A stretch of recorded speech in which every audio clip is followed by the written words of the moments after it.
A key component of the modern world economy, the chemical industry delivers products and innovations to enhance everyday life. It is also an industry in transformation, where chemical executives and workers are delivering growth and industry-changing advancements while responding to pressures from investors, regulators, and public opinion.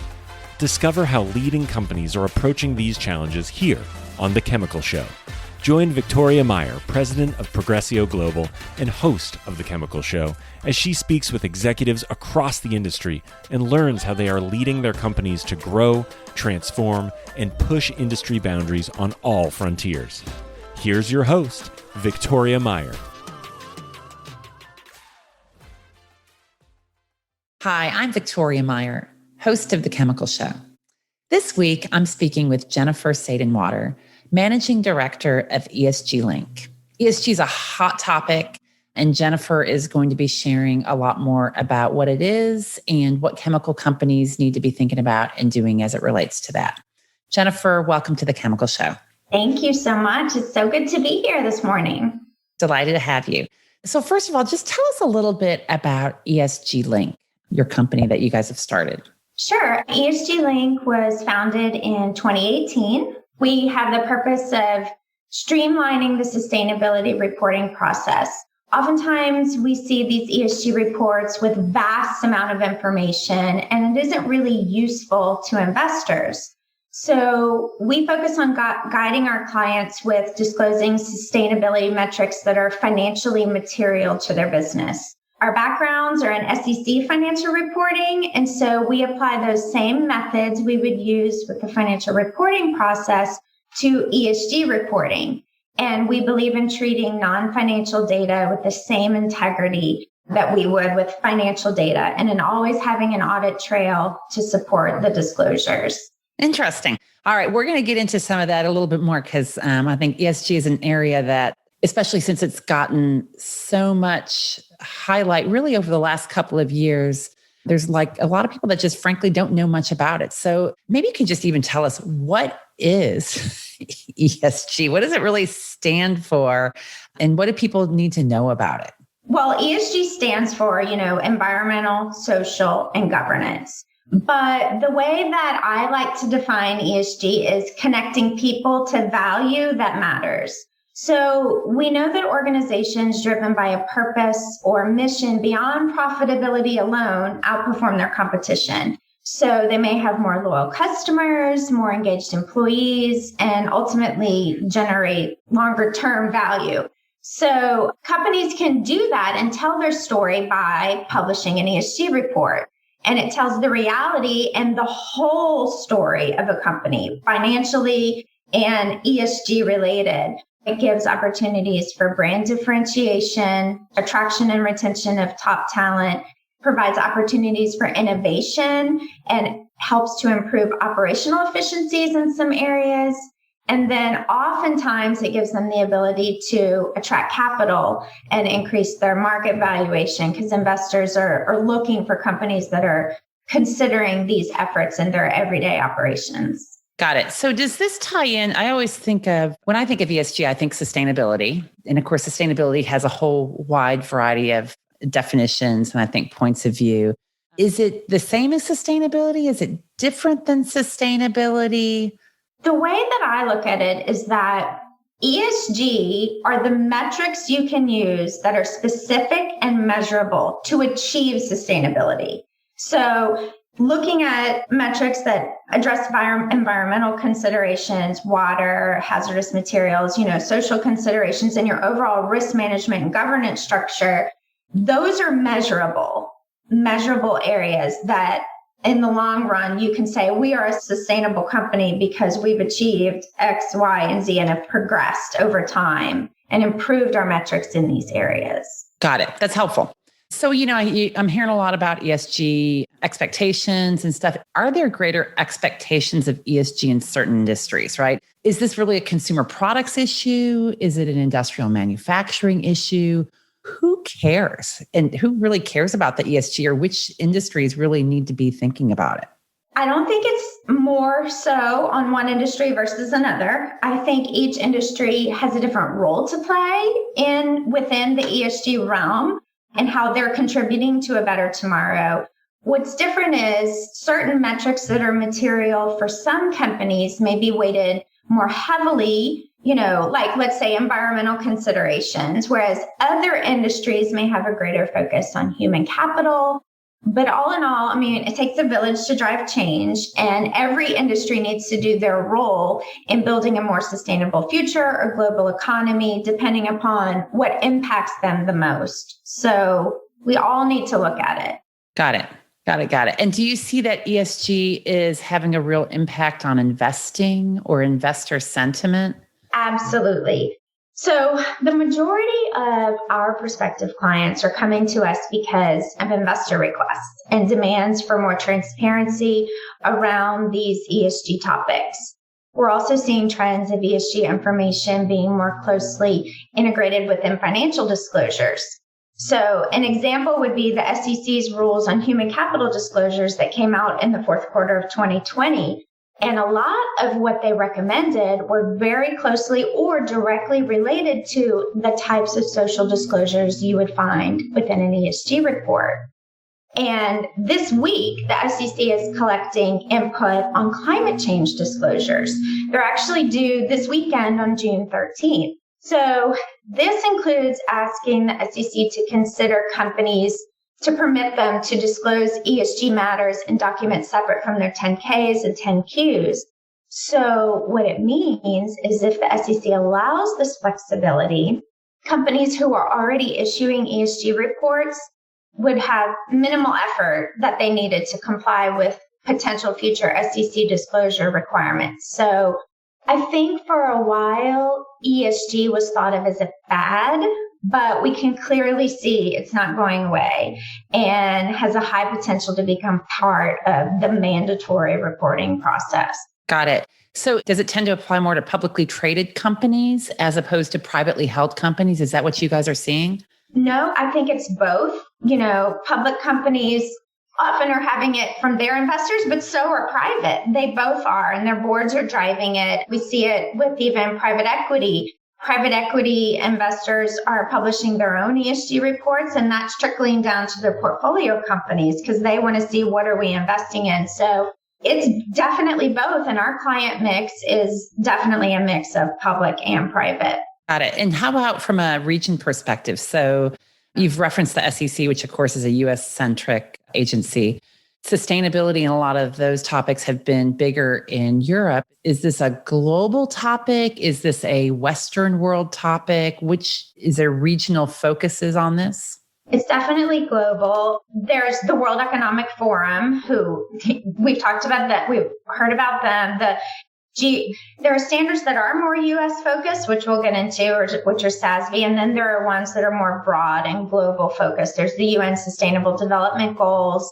And I think all in all, oftentimes these types of topics are driven more heavily over in Europe, and the US is a little bit behind. Right. So European companies have been reporting on these types of metrics for longer than US, and the US is getting on board. But as one of the global leaders and global leaders in the economy, I think it's fabulous that the US is now on board, because a lot of these issues are global issues, and with ways that supply chains, reach across the world.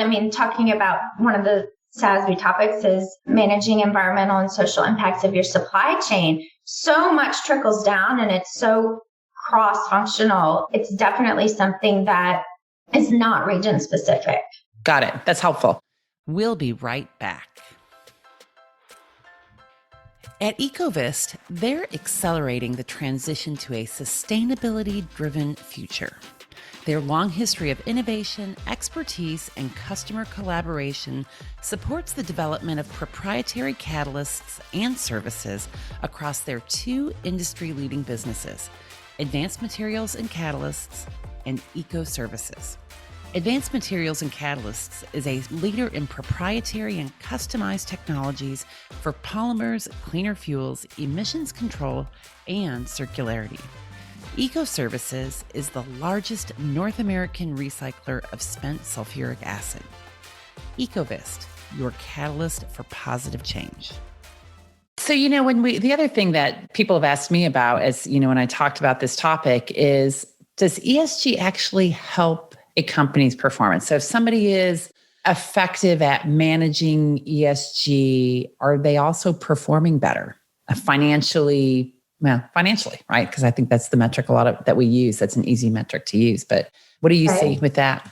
So I think in order to truly look at trends, the reporting on ESG maybe hasn't been around quite long enough to look at trends from time over time. But I can tell you that when companies focus on those metrics that are financially material to them, you will see improvement because, as I mentioned earlier, one of the benefits is improving operational efficiencies. We've seen with companies who are reporting on GHG emissions, for instance, when they actually go out to their assets and start doing some direct measurement because they want to report emissions and realize we need to upgrade some of this equipment. We need to do maintenance with the intent to minimize emissions, but ultimately it's affecting their operational efficiencies and they can be much more efficient with those assets. But it was the original driver was to report on those metrics. And then the end result has much more benefit to it. Got it. Makes sense. So, we touched on this a little bit already, but chemical companies have for years been focused on sustainability. It continues to be a trend that is a trend of increasing importance, a lot more going on with that. And they've been doing sustainability reports, many companies, for years. So does the ESG reports replace sustainability reports? Do they flange together? How do you see that fitting in? So a lot of companies, you're right, have a great story to tell. And they've been looking at these metrics and measuring them long before the term ESG was commonplace.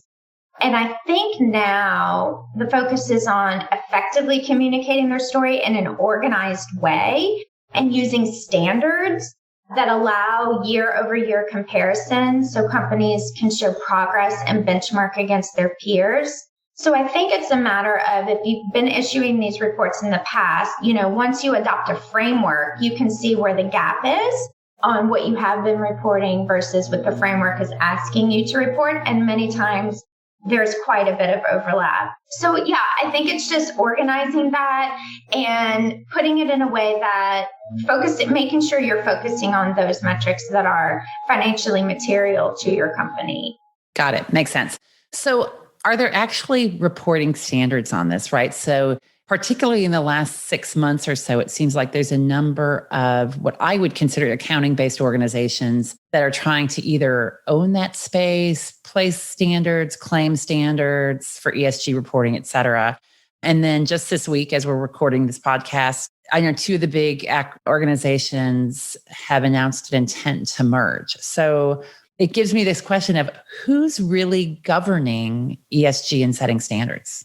It's a great question because it can be very confusing. So as we know, ESG reporting is not currently regulated and it's completely voluntary. So companies have their pick when it comes to how they report and which standards they choose to report under. The ESG ecosystem is filled with a myriad of acronyms. We actually published a white paper on this topic titled Navigating the ESG Ecosystem, and I would be happy to share that paper, with any of your listeners who are interested. That would be good. We can probably include a link in the show notes to that. That would be helpful. Sure. It's super helpful because the acronyms make it very confusing.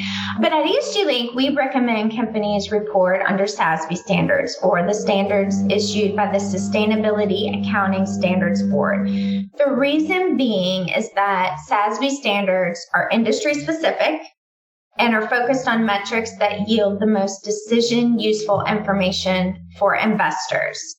And it is true that the IIRC and SASB, so the IIRC is the International Integrated Reporting Council, and SASB, they merged just yesterday, it became effective to create an entity called the Value Reporting Foundation. And the purpose of the Value Reporting Foundation is to deliver a more coherent corporate reporting system by working closely with, I'll throw out another acronym, the IFRS, which is the International Financial Reporting Standards, working with them and other leading framework providers and standard setters around the world to make an entity that will regulate this. Because it's very difficult even to peer benchmark, for instance, because there's little nuances with different standards, and it's hard to compare yourself to peers when everyone isn't reporting on the same data.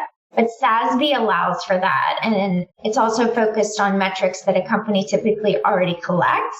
So it's very cost effective for a company to implement those standards and report on them. Makes sense. Makes sense.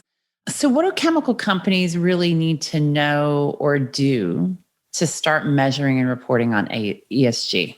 Well, I think chemical companies most likely already collect data. So the lots of data too, typically lots and lots of data. Lots of data. So they may have it. They just, again, need to know how to organize it. So topics considered material for a chemical company would include items like GHG emissions, of course, their energy management, water, wastewater management, waste hazardous materials, labor practices. They're going to collect all of that data. Absolutely. Yeah. So using a set of standards like SASB to see specifically what about the data they need to report and organizing that in a way, developing the narratives to tell their story is best practice. Got it. Who do you find in the companies that you guys work with? I guess there's, I would say who cares about this? And I know everybody does, but who's really focused on it? Who owns ESG typically in the companies that you guys work with? What do you see? So it varies. It really does. We work with the CFO a lot of times. We work with general counsels. We work with investor relations because a lot of companies don't typically have a sustainability reporting team. And so oftentimes we become their outsourced sustainability reporting team. But part of our name, ESG Link, is because we do link the different corporate functions involved within the process and coordinate that with all of them. That's helpful. Good.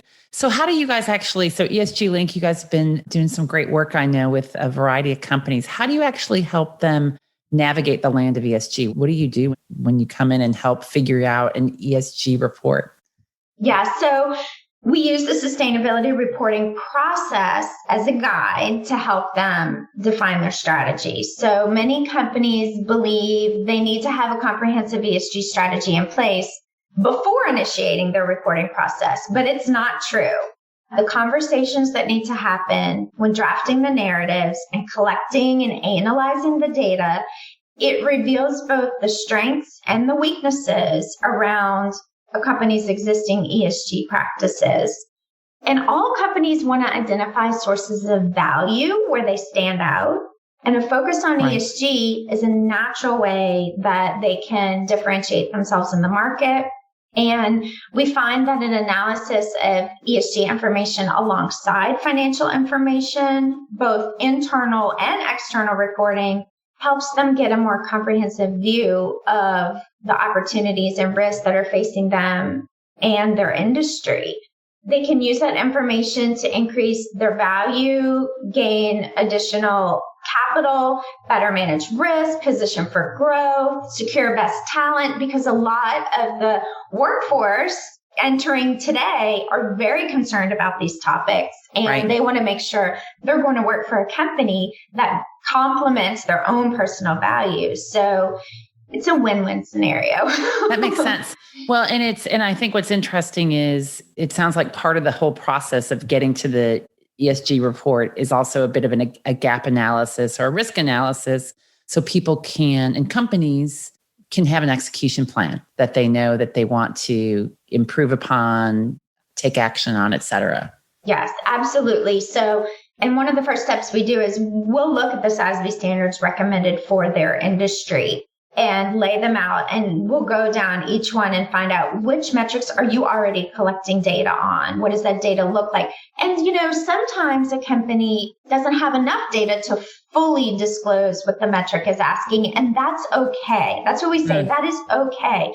You need to start somewhere. You need to have a baseline. And that helps you develop your roadmap for the future of where you need better data collection, more data collection where you need to improve performance, And it really helps, that first inaugural report really helps set the stage for the direction that they need to go in the future. Awesome. That's really helpful. Jennifer, this has been great talking with you today. I appreciate you joining the Chemical Show. Is there anything else that you wanted to share, or have we covered it all? I think we've covered it all. I'm really passionate about this topic. I think companies can really drive change while also creating value for themselves in this space.